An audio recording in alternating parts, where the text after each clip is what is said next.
Olá, boa tarde. Boa tarde. Endividamento das famílias segue em alta e já consome quase a metade da renda dos brasileiros. Retomada lenta do emprego é sinal de alerta para maior controle dos gastos em casa. A Polícia Federal faz operação contra desvios em contratos de limpeza pública em 8 cidades de São Paulo, Santa Catarina, Goiás e Distrito Federal. O governo manda ao Congresso o projeto de lei da quarentena para o coronavírus. Número de casos suspeitos cai para 14. No estúdio, nós falamos sobre o seu bolso. Como conseguir facilidades para quitar as dívidas com a portabilidade. Nas notícias internacionais, refugiado no México, Evo Morales se candidata ao Senado da Bolívia. E Leonardo da Vinci encontra o cubo de Rubik, a Mona Lisa, na interpretação de um aficionado pelo cubo mágico. E mais 2 candidatos para você escolher o melhor artista de rua na série Sons da Paulista. JC1 Cultura de Informação começa agora.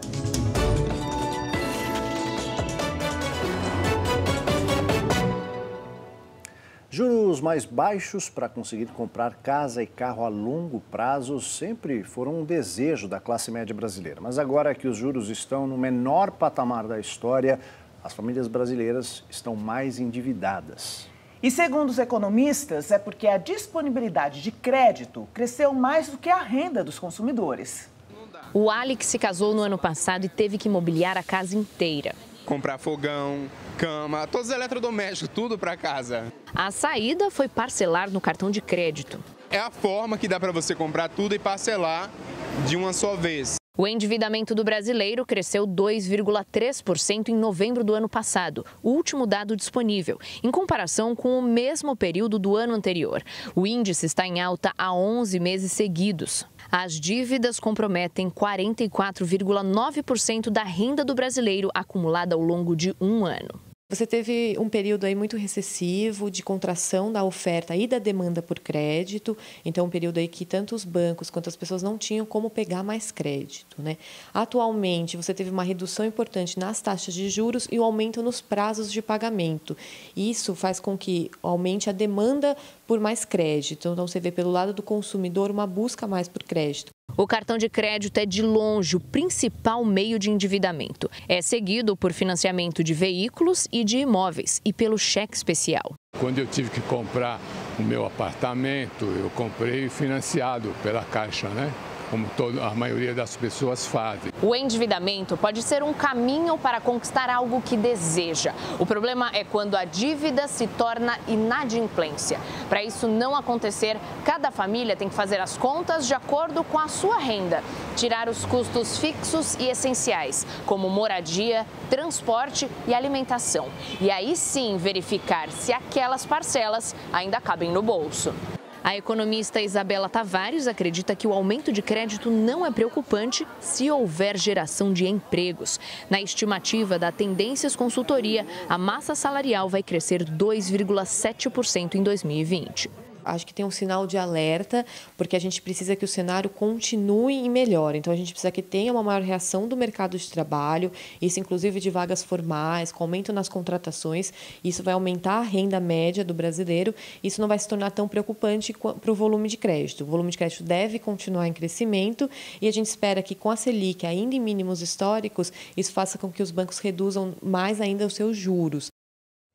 E você pode participar aqui do programa com as suas perguntas, os seus comentários. É só usar a hashtag JC1. E mande suas dúvidas, né? Porque, inclusive, o assunto hoje no estúdio é justamente como sair do endividamento através da portabilidade. Você também nos acompanha pelas redes sociais, no Instagram, @jornalismo TV Cultura, no Twitter, @jornal_cultura e pelo YouTube na página do Jornalismo TV Cultura. No Dia Mundial de Combate ao Câncer, a campanha Vá de Lenço pretende conscientizar a população de São Paulo sobre os cuidados com a doença. Venha saber como vai ser o seu futuro. Hoje, quem passou pela Avenida Paulista recebeu um convite misterioso. Os que toparam o desafio não se arrependeram. Segundo a OMS, que é a Organização Mundial da Saúde, qual é a recomendação mínima semanal de exercício de média intensidade para fazer uma atividade física para um adulto como você? O quiz dentro da tenda era com perguntas e respostas que podem mesmo mudar o futuro de todos nós. Porque o câncer ainda assusta, mas a doença pode e deve ser prevenida. São coisas tão simples, evitar o sobrepeso, uma dieta saudável, ter o exercício físico como uma atividade diária ou quase diária, e fatores tão conhecidos como o cigarro, abolir o cigarro da vida das pessoas. Em todo o planeta, mais de 7,5 milhões de pessoas ainda morrem todos os anos por causa do câncer. Pelo menos 1,5 milhão desses casos poderiam ser evitados. E é exatamente nesses casos, que dependem do nosso comportamento, que a campanha de combate ao câncer está focando esse ano. Por isso, no fim do quiz, todos levam um presente, um lenço para amarrar e não se esquecer do que aprendeu. O que a senhora aprendeu lá dentro sobre o câncer que ainda não sabia? Olha, da narguilé e do cigarro eletrônico serem tão prejudiciais quanto o cigarro normal, né? O meu está na cabeça agora e no fígado e pulmão. Fiz uma tomografia agora. Vou começar amanhã meu tratamento. Tá otimista? Muito, muito otimista. Vou conseguir. Davi tem esse mesmo sentimento de que vai vencer a doença. Ele descobriu em junho do ano passado que tinha um câncer. Nos últimos 6 meses, mergulhou no tratamento. Passou por 2 cirurgias e está agora na parte final da quimioterapia. Para ele, o diagnóstico correto foi fundamental para aumentar as chances de cura. A partir do momento que você escuta do médico, o seu tratamento ele tem princípios curativos e você tem aonde enfrentar isso, você tem que lutar. Não resta, acho que a definição certa das pessoas que passam por esse problema, que tem um tumor, que tem um câncer, só resumo numa palavra: lutar. É isso aí. A estação de tratamento de água do Guandu, no Rio de Janeiro, suspendeu os trabalhos no final da tarde de ontem até parte desta manhã. A captação foi interrompida depois que detergente foi encontrado na água que chega ao local. Estas fotos de uma espuma branca foram publicadas em redes sociais. Num dos rios que abastecem a estação, também foi encontrada uma grande quantidade do material. A Polícia Civil do Rio de Janeiro e funcionários do Instituto Estadual do Meio Ambiente analisam a água para descobrir a origem da substância. Segundo a Companhia Estadual de Águas e Esgotos do Rio, o detergente foi trazido pelas fortes chuvas dos últimos dias. Desde o início do ano, 9 milhões de pessoas na região metropolitana do Rio sofrem com a cor, o cheiro e o gosto da água. Greve dos funcionários da Petrobras entrou hoje no 4º dia. Convocada pela Federação Única dos Petroleiros, a paralisação atinge 80% da categoria. A greve começou no último sábado em razão das cerca de 1.000 demissões provocadas pelo fechamento da fábrica de fertilizantes nitrogenados do Paraná. Os grevistas pedem a reintegração dos demitidos. A Petrobras classificou a paralisação como descabida e afirmou que ela não afetou o abastecimento como prometido pela categoria. Em Minas Gerais, foi registrada mais uma morte suspeita de intoxicação por dietileno glicol. Até o momento, 6 pessoas morreram com sintomas de contaminação depois que tomaram a cerveja Belo Horizontina, da Baker. As mortes estão sendo investigadas e uma já se confirmou como decorrente da contaminação. A cervejaria Baker nega a responsabilidade e continua com a produção suspensa. Olha só, agora informação importante para os estudantes. Termina hoje o prazo para matrícula e também para participar da lista de espera do SISU. Os estudantes classificados no sistema têm até essa terça-feira para realizar a matrícula nas instituições de ensino e apresentar toda a documentação solicitada. Outras informações no site do SISU, que está aí na sua tela. A inscrição na lista de espera também termina hoje. Só poderão participar os candidatos que não foram selecionados em nenhuma das 2 opções escolhidas no momento da inscrição. E também está disponível a lista de aprovados para o ProUni. Essa lista foi divulgada agora cedo. Você pode acessar o site prouni.mec.gov.br. A Polícia Federal cumpre hoje mandados de busca e apreensão em nova fase da Operação Descarte, que investiga o pagamento de propina na coleta de lixo. A repórter Adriana Cimino tem mais informações e fala com a gente agora. Boa tarde, Adriana. Oi, Joyce, uma boa tarde a você, boa tarde a todos. Essa 7ª etapa, que recebeu o nome de Operação Chorume, tem como objetivo a obtenção de provas para a investigação de crimes como sonegação fiscal, lavagem de dinheiro, evasão de divisas e associação criminosa. Estima-se que o consórcio Soma, que era responsável por metade da limpeza urbana em São Paulo, tenha movimentado pelo menos 245 milhões de reais com emissão de notas fiscais fraudulentas para fornecedores que sequer existiam. Também foi descoberta a tentativa de obstrução de justiça. Esse grupo teria pago R$1,5 milhão de reais a uma pessoa que se passava por auditor da Receita Federal para que a denúncia de sonegação fiscal não fosse oferecida ao Ministério Público, mas essa pessoa sequer trabalhava para a Receita Federal. As investigações identificaram que um escritório de advocacia em São Paulo era responsável por gerenciar essas notas fiscais frias e que os valores eram convertidos por doleiros em espécie. A gente identificou 3 doleiros que abasteciam essa organização criminosa, o escritório de advocacia, com esse dinheiro em espécie. Então, também a gente está aprofundando em relação a esses doleiros para a gente confirmar essa origem do dinheiro e para que ele servia. As investigações da Operação Chorume correm em sigilo, mas há investigados que também foram citados em outras operações, como a Operação Lava Jato. Hoje, nenhuma pessoa foi presa. No total, foram emitidos 21 mandados de busca e apreensão nos estados de São Paulo, Goiás, Santa Catarina e também no Distrito Federal. Entre os itens apreendidos estão materiais de informática, computadores, documentos e mídias que passarão por análise e perícia. Também foram apreendidos R$77 mil e $10 mil aqui na cidade de São Paulo e em Cidade Ocidental, no estado de Goiás. Em nota, a Cavo, que é líder do extinto consórcio Soma, diz que não tem conhecimento sobre a operação da Polícia Federal desta terça-feira e que nenhum escritório da empresa foi alvo da ação. Obrigada, Adriana. Boa tarde para você.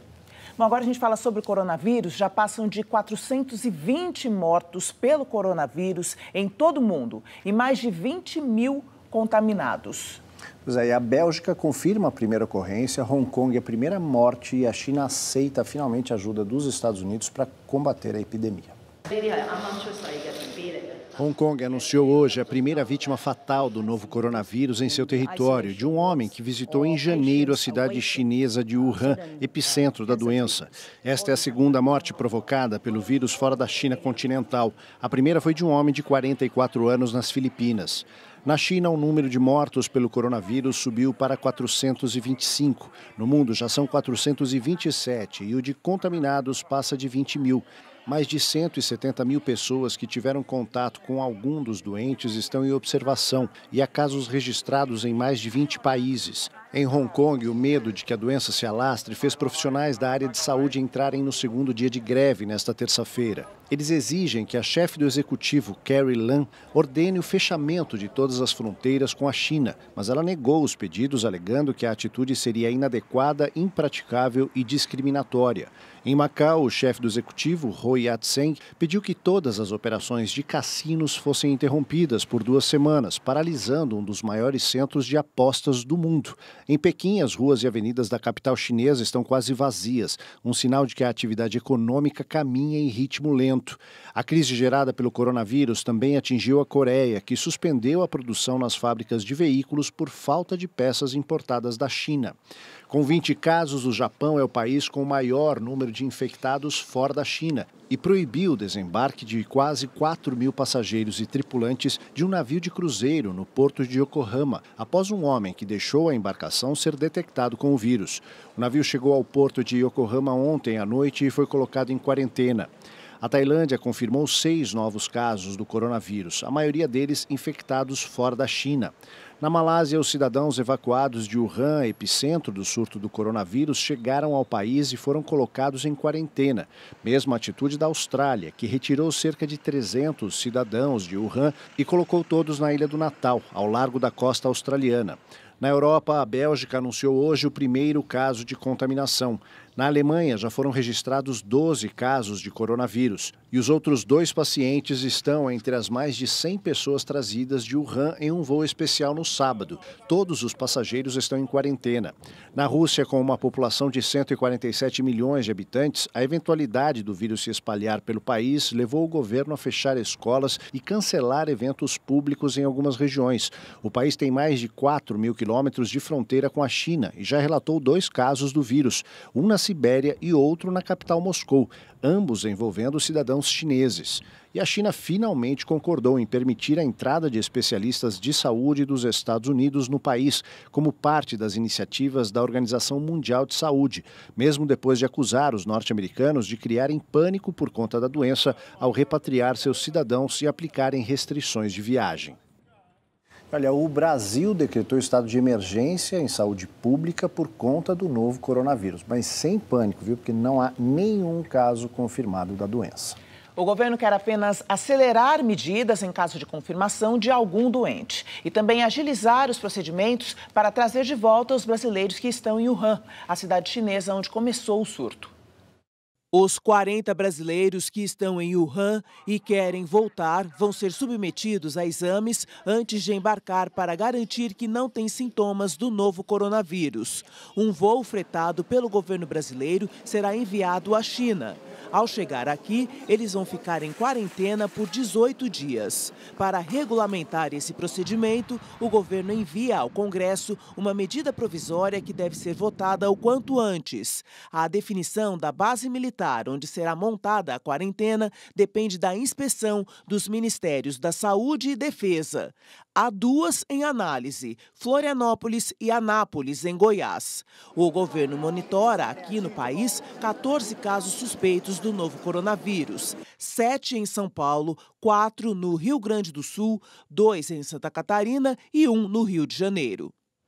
E já chegou ao Congresso o projeto de lei que estabelece regras para o cumprimento da quarentena no país. As normas devem ser usadas já na repatriação de brasileiros que estão em Wuhan, na China, cidade mais atingida pela epidemia do coronavírus. Inicialmente, as regras sobre a quarentena seguiam por medida provisória, mas o governo optou pelo projeto de lei depois que o Congresso sinalizou que aprovará rapidamente o texto.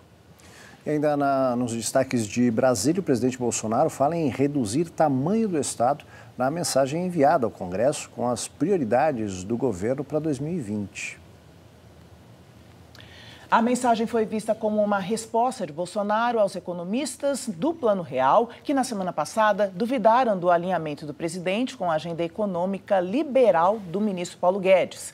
Relação que chamaram de casamento de conveniência.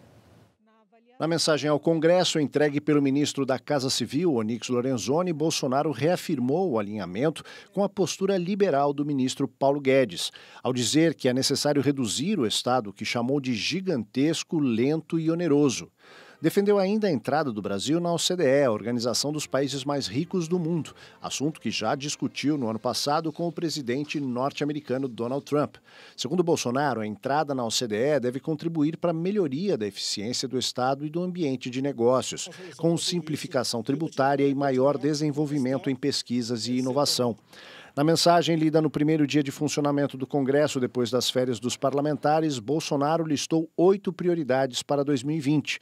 A reforma tributária, autonomia do Banco Central, privatização da Eletrobras, novo marco legal do saneamento, com mais privatizações no setor, medida provisória do contribuinte legal para facilitar a negociação de dívidas com a União, programa verde e amarelo que flexibiliza regras trabalhistas e incentiva a contratação de jovens, plano do equilíbrio fiscal, que permite aval da União a empréstimos dos estados com baixo nível de endividamento, e Plano Mais Brasil, que reúne 3 PECs, propostas de emenda à Constituição, para ajuste das contas públicas. A mensagem também cita a reforma administrativa, pronta desde o ano passado e que deve ser enviada neste mês ao Congresso. E o governo de São Paulo entrega um novo conjunto de obras da Sabesp, a empresa de águas e saneamento do estado, para despoluir o rio Tietê. 350 mil pessoas, moradoras da região central de São Paulo, deverão ser beneficiadas. O novo coletor-tronco tem capacidade para bombear até 4 mil litros de esgoto por segundo. Um túnel de 7,5 km de extensão foi construído sob a marginal do rio Tietê para a passagem desse esgoto. Segundo o governador do estado de São Paulo, João Dória, o investimento de 390 milhões de reais faz parte do projeto de Tietê de despoluição. E está mantido o cronograma para a entrega até dezembro de 2022, o Rio Pinheiros limpo, em condições adequadas e no padrão internacional de um rio considerado limpo. O Rio Tietê leva mais tempo, o investimento é muito maior, porque nós temos a despoluição, por exemplo, da cidade de Guarulhos, e são bilhões de reais o investimento para tratar o esgoto da segunda maior cidade do estado de São Paulo, e vamos prosseguir no programa de despoluição do Rio Tietê. Este ato de hoje é um ato e um esforço que beneficia a redução da poluição no Rio Tietê. O desempenho da indústria foi negativo em 2019, com queda no faturamento. Os dados são da Confederação Nacional da Indústria. A indústria teve um péssimo desempenho no primeiro ano do governo Bolsonaro. Houve queda em 5 indicadores: faturamento, horas trabalhadas na produção, emprego, massa salarial e rendimento médio. O que salvou foi a utilização de capacidade instalada, com um modesto crescimento. O impacto sobre isso alcança diretamente o salário. A indústria que não vende não consegue pagar salário. A gravidade disso é elementar, é muito simples de ser percebido. Quando você não tem salário, evidentemente o consumo cai, inclusive daquele que vende geladeira, por exemplo. O mesmo desempenho negativo foi registrado em dezembro em relação a novembro. O faturamento, por exemplo, teve queda de 1% em dezembro em relação a novembro. Foi a segunda baixa seguida do indicador, depois de 5 altas consecutivas. No mesmo período, o emprego diminuiu 0,1%. Apesar dos dados negativos em 2019, as expectativas para este ano são positivas. Não acreditamos que haverá uma queda, ainda tenha sido modesta a queda de 2019 para 2018 nessas variáveis. A gente acredita que ela não vai se repetir, que vai ter algum crescimento, inclusive no mercado de trabalho. Depois do intervalo, aqui no JC1, a série Sons da Paulista, com os artistas que se apresentam na avenida mais amada pelo paulistano. E a Mona Lisa, feita com cubos mágicos, é leiloada em Paris. A releitura da obra de Leonardo da Vinci, feita por um artista de rua, terá um lance inicial de 150 mil euros. A gente volta já já.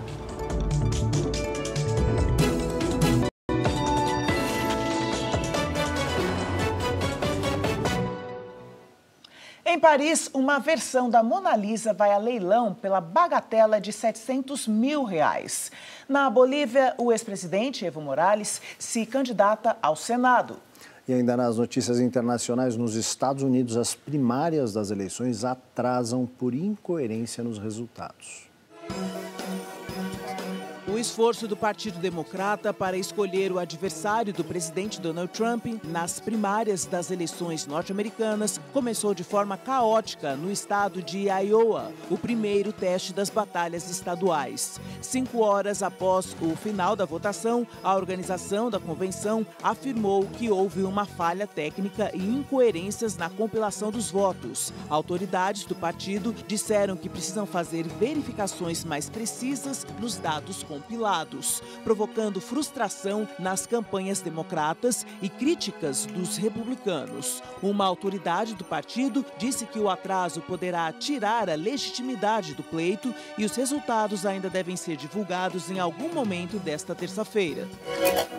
Na Bolívia, a maioria dos partidos políticos, incluindo o MAS, Movimento para o Socialismo, do ex-presidente Evo Morales, registraram suas candidaturas para as eleições que acontecem no mês de maio.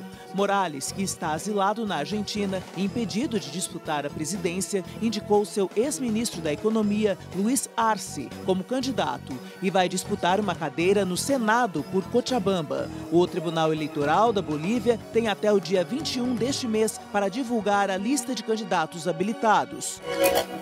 Uma das mais famosas obras de arte do mundo, a Mona Lisa ganhou uma versão moderna e super colorida, feita com 330 cubos mágicos. A obra de arte, realizada pelo artista de rua chamado Invader, não é tão perfeita como a original de Leonardo da Vinci, mas seu rosto é facilmente reconhecido. O trabalho é o primeiro do artista, que já fez versões de telas de jogos eletrônicos e vai a leilão em Paris no final deste mês, com lance inicial de 150 mil euros, ou mais de 700 mil reais.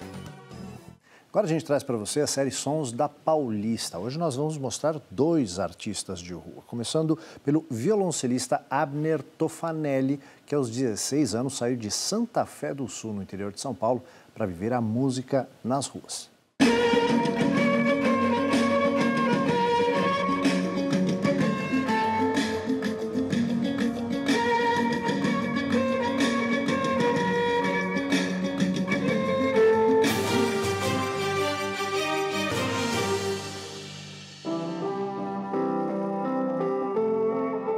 Olha, tocar aqui é muito legal, uma vibe muito boa, é muita gente.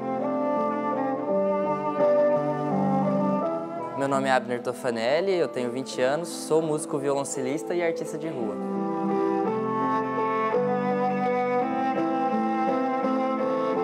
Saí de casa com 16 anos. Como eu já era músico, comecei a tocar em algumas orquestras, dar aula. Um dia, passando pelo calçadão, encontrei um violinista que estava tocando. Nunca tinha visto um artista na rua. Foi a primeira vez. Ele não deixou eu ir embora antes da gente improvisar algo ali na rua. Foi uma experiência incrível. Desde então, nunca mais parei. Achei muito legal o contato que as pessoas têm, desde a criança curiosa até o senhor de idade que diz que nunca ter visto um violoncelo. Em 2017, eu estava realizando o meu sonho de ir para o Rock in Rio pela primeira vez e aproveitei a viagem para tocar na rua. Ninguém mais, ninguém menos do que o Steven Tyler, o vocalista do Aerosmith, chegou na esquina onde eu estava tocando e começou a cantar comigo. Ele autografou o meu violoncelo, me deu 50.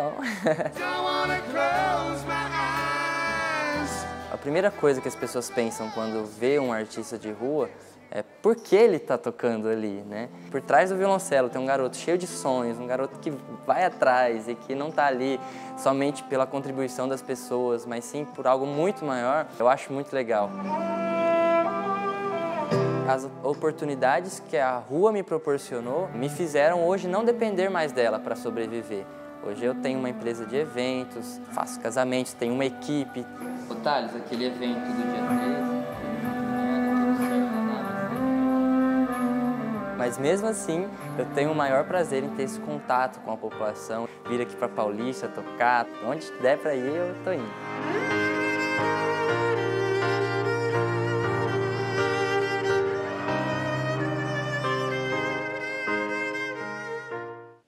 Legal, né? Guilherme, Gisele e o pequeno Canauã moram numa Kombi e viajam pelo Brasil levando a magia do circo, música e teatro por onde passam. Quando estão em São Paulo, se apresentam na Avenida Paulista. Pois é, agora você vai conhecer a segunda candidata de hoje, a família Girassol, que além de espalhar alegria, ainda cria instrumentos com material reciclável.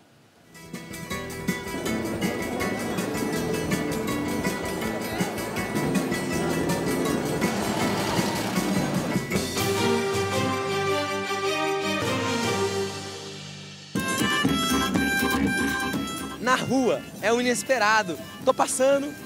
Ah, nossa, o cara gari, pedreiro, o que é isso? Meu Deus, ele tá tocando, nossa! Então é esse inesperado que a gente vem encontrar, alguém que não foi programado para encontrar.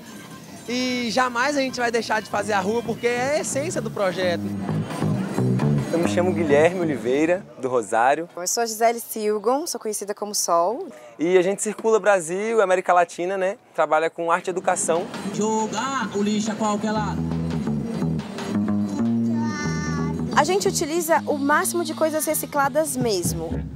Diretamente da obra do São Juvenal, vergalhão reciclado, menino. Metalofone junto com um carrinho, que é um carrinho de limpeza. A gente está testando novos tambores, um berimbau. E hoje a gente está trazendo a gambiarra lixofônica. Ela surgiu justamente a partir da necessidade de dialogar direto com o público da cidade na qual gera resíduo. Joga o corpo no som, só não vale jogar o quê? O lixo no chão. Eu moro nessa Kombi e eu moro com a minha família, eu, meu esposo e meu filho. Tem cozinha, tem quarto, tem sala também, ele vira sala. A Kombi é pequena, então o fato dela ser compacta faz com que você seja muito organizado. E a gente lava a louça com o nosso processo da água que a gente tem aqui em cima. A gente tem os canos e aí, através de uma bomba, ela vai chegar na nossa pia. A ideia de morar na Kombi surgiu a partir da necessidade de a gente circular. Isso era um sonho meu. A gente, como artista de circo, tem um pouco daquela imagem, né? De, o itinerante, o mambembe que vai passar aqui, vai passar ali. Então, eu sempre tive dentro de mim a ideia de andar viajando. O que é mais pesado de viver morando numa Kombi é a gasolina. A alimentação, tudo se mantém igual quando a gente morava na nossa casa. O mais legal de que tem na Kombi não é na Kombi, é o quintal infinito. E só circulando a gente vai conseguir alcançar o máximo de pessoas possíveis, né?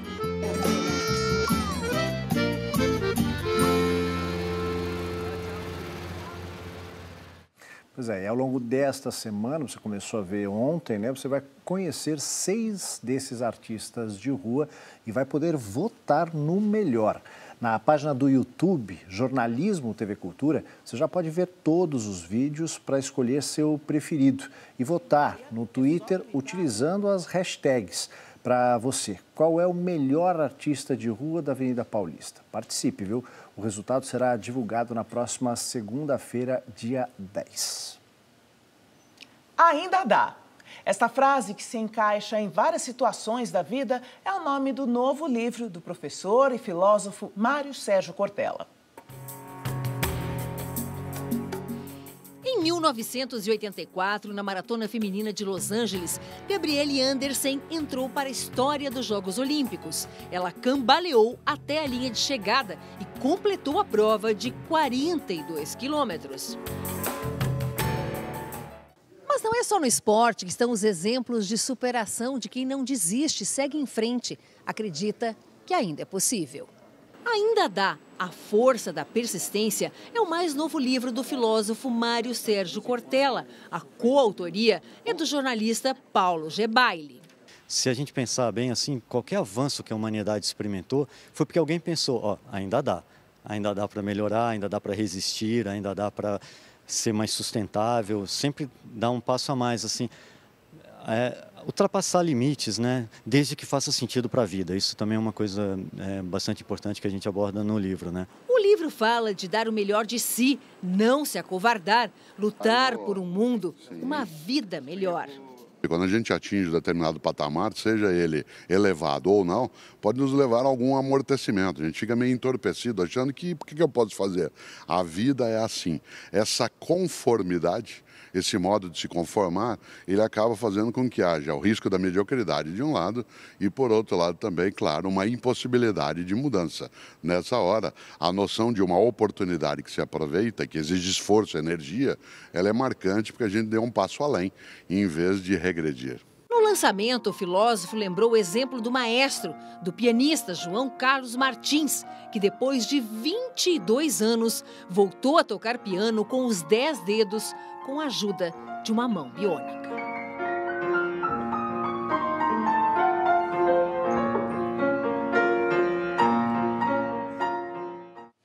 Daqui a pouco uma conversa sobre portabilidade. Pois é, como conseguir melhores condições e quitar as dívidas mais rápido. A gente volta já.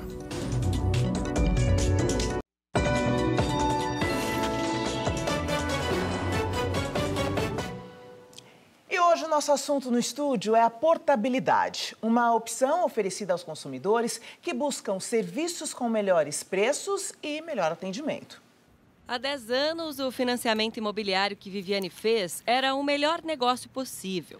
Mas hoje a situação é bem diferente. O contrato que a gente fez há 10 anos atrás, na época era o melhor juros do mercado, né? Hoje a nossa taxa de juros é 10,75, que é o sistema SAC, que é a de amortização constante, né? Então, assim, as prestações são decrescentes. Mas ela viu que o mercado oferecia condições melhores e conseguiu uma taxa de 7%. A gente vai ter uma redução de 6 anos no nosso montante de financiamento, mantendo o valor atual hoje que temos. Fiquei até feliz, na realidade surpresa, de reduzir tanto tempo e tirar essa dívida logo do bolso. A portabilidade bancária que Viviane vai fazer também pode valer a pena para se conseguir melhores taxas em serviços como empréstimos, conta-salário e previdência privada. Já as operadoras de telefonia oferecem a portabilidade numérica. Ela existe desde 2008 para telefones fixos e móveis e também para a troca de planos de pré para pós-pago, por exemplo.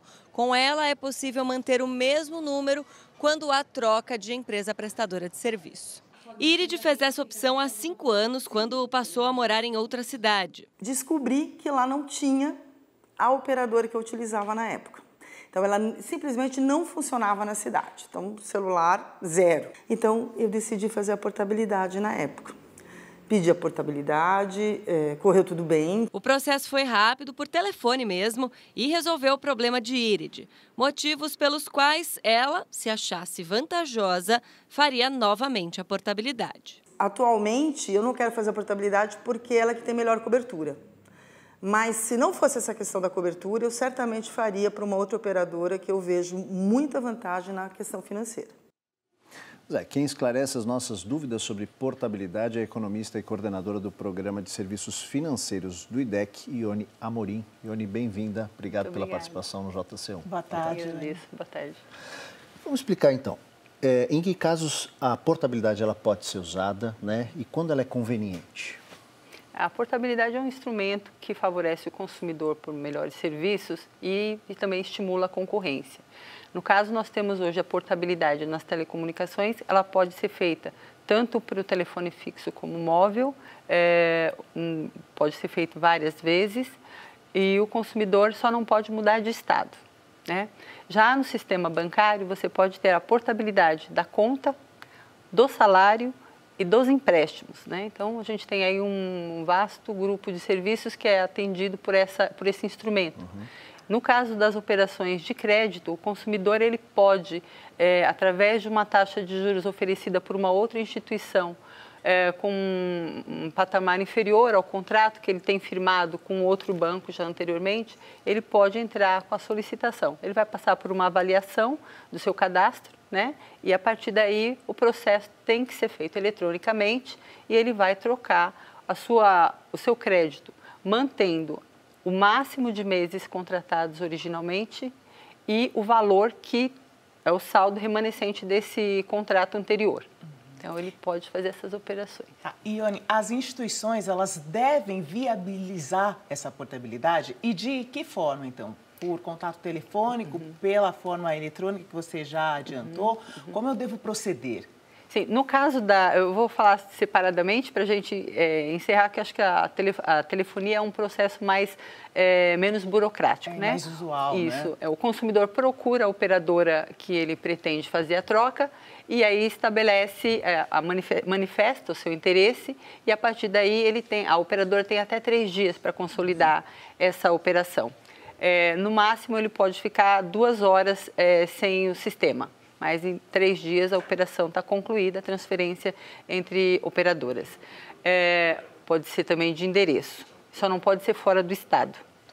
Já no caso do sistema bancário, desde a portabilidade da conta, do salário e das operações de crédito, passa por essa necessidade do consumidor, primeiro, identificar numa outra instituição que ele pode espontaneamente procurar, essa instituição onde ele tem interesse em levar a sua conta, o seu salário ou o seu crédito. Posteriormente, essa instituição ela vai avaliar, no caso das operações de crédito, ela vai avaliar o seu perfil para ver se está adequado à sua política de crédito. E, dentro dessa situação, o consumidor ele pode ainda procurar a instituição anterior para ver se ele cobre a oferta. Existe essa possibilidade nas operações de crédito. O banco que não quer perder o seu consumidor, ele pode falar, não, eu cubro essa taxa que o outro banco está te propondo. E aí ele permanece no banco. Não havendo acordo, este banco ele tem que entregar para o banco proponente, no caso que vai assumir a operação, em até 2 dias toda a documentação, o saldo, e daí vai ser consolidada a transferência do crédito para esse outro banco. Ione, vamos dar mais mastigadinho um pouquinho. A gente viu o índice, né, de endividamento das famílias está aumentando, portanto, muita gente estourando o cartão de crédito e também entrando no cheque especial. A gente sabe que a taxa de juros no Brasil é altíssima, né? Perfeito. Então, vamos imaginar aqui, eu estourei meu cheque especial, né? Tenho lá R$1.000 de dívida no cheque especial. Estou preocupado, não sei como é que eu posso fazer para pagar isso e quitar isso mais rápido. Qual é o primeiro passo? O primeiro passo é pesquisar outra instituição que tem uma taxa de juros mais baixa numa outra modalidade de crédito.